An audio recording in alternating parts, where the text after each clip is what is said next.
Tea has always been more than a drink in India. It is memory, ritual, and livelihood. But the gardens that once promised abundance are under siege. The weather has turned unpredictable.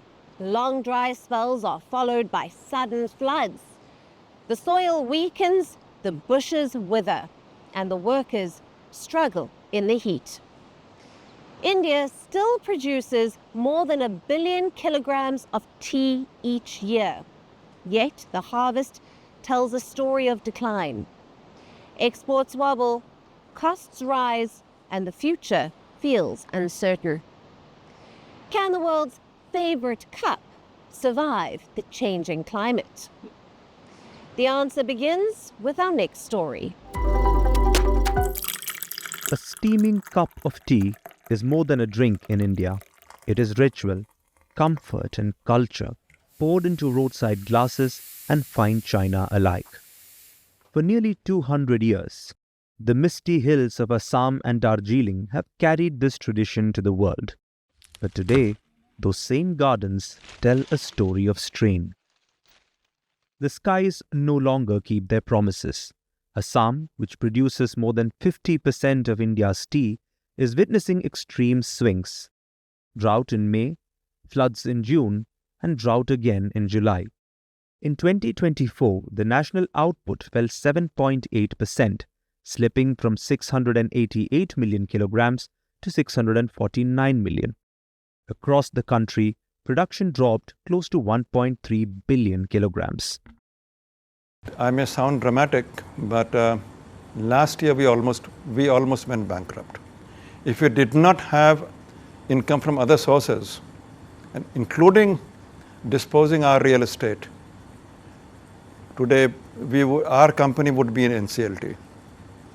It was as bad as that. The plants are faltering too. The warm, humid balance they depend on has been broken.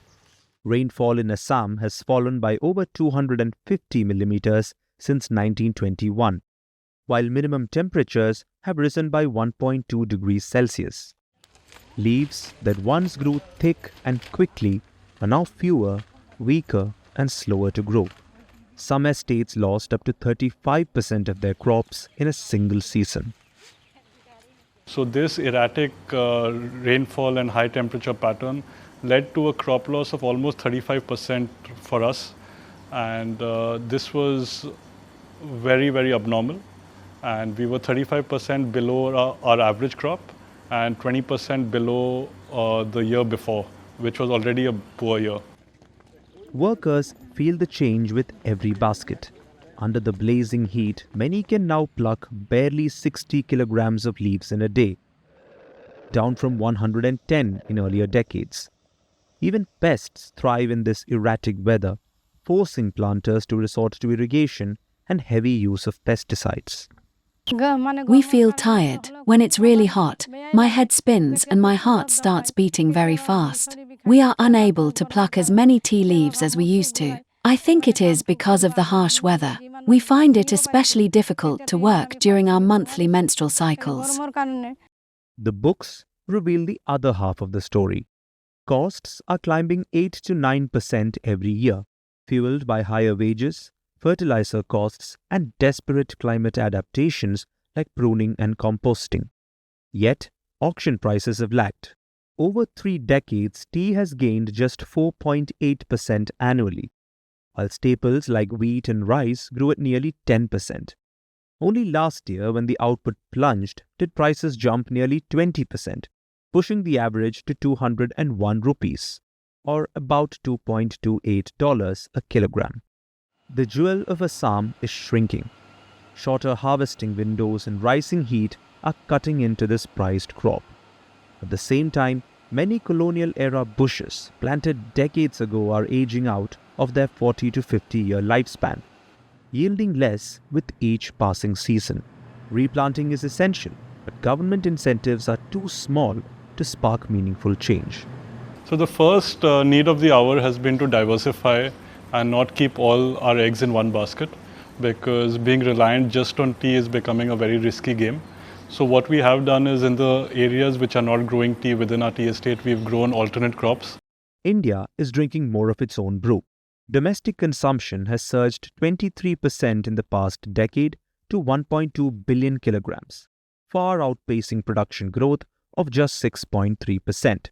Around 80% of the tea grown in India now stays within the country. Exports still hit a record 255 million kilograms in 2024, up from 10% from the year before, making India the world's second largest exporter after Kenya. Black tea dominated the sale, 96% of the shipments to markets such as the UAE, Iraq, Iran, Russia, the US and the UK. But imports nearly doubled too, climbing to 45 million kilograms. Paradox, the land of tea brings in tea. The United Nations has warned that without urgent adaptation, India could lose up to 40% of its tea farms by 2050.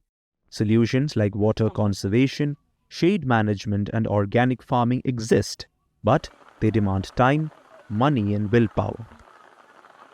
So things are very grave. I see it's no point blaming climate change. Climate change is not the cause. Now we'll have to work around the climate change. Climate change is here to stay. What we can do is only mitigation.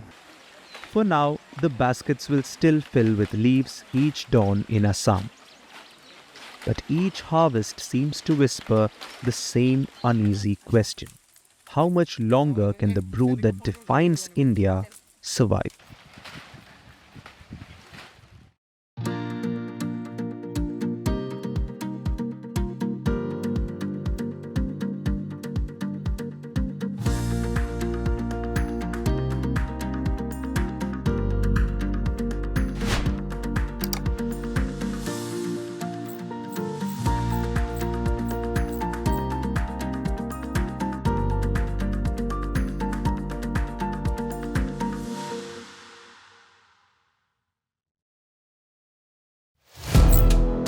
Firstpost now available in 9 languages on YouTube. English, Stands at $36 trillion. French, Le FMI, comme German, Geschäftsführenden Direktor, Hindi, $30 trillion ka karj mo. Indonesian, Pemerintah tanpa pemeriksaan. Italian, Kali radikali. Japanese, 4 兆ドル以上も Portuguese, por causa do próprio balanço patrimonial. Spanish. Beautiful bill. Go to Settings, click on Audio Track and select a language of your choice. Be the first to know what's happening around you in your first language. Firstpost.